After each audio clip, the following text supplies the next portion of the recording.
What's going on, Jerome's? So for years, jumping Josh Metellus has been amazing for the Minnesota Vikings. Rise on up from a 6th-round pick, special teams guru, special team stud, working his way up to a versatile, agile, hostile defensive piece for Brian Flores and company. He's really ingrained himself in the local sports as well, supporting the Wolves. Also, Fofo. That's right.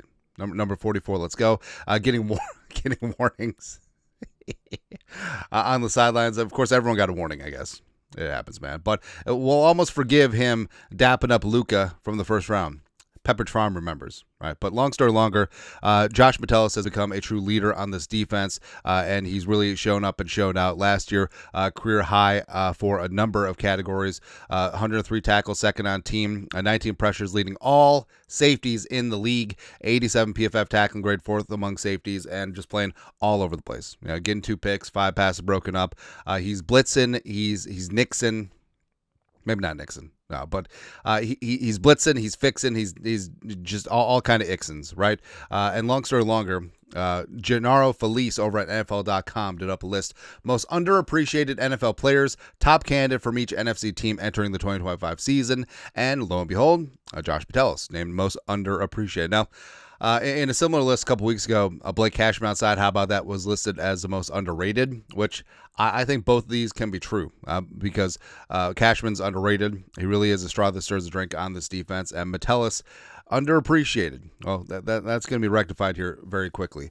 This is what NFL.com wrote.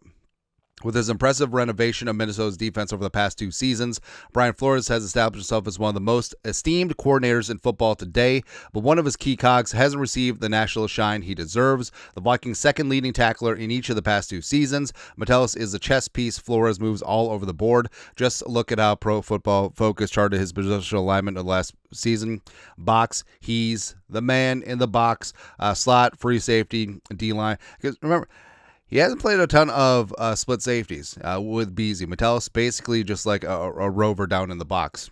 Currently in the final year of his contract, Metellus feels like a prime extension candidate, given his Swiss Army knife role in Flores' attacking defense. And the contract, certainly interesting. So 2-year, $8 million with some incentives signed right before he took over as a starter on the Brian Flores defense. And we've talked about this before. What really makes Flores great is that when he inherited this defense in 2023, he looked around and was like, oh, 3 of my best players are Harrison Smith, Josh Metellus, and Cameron Bynum, but they're all safeties. Oh, I'm going to play all 3. That's what he's going to do, man. And in the back end of that defense, Harrison Smith likely his last season.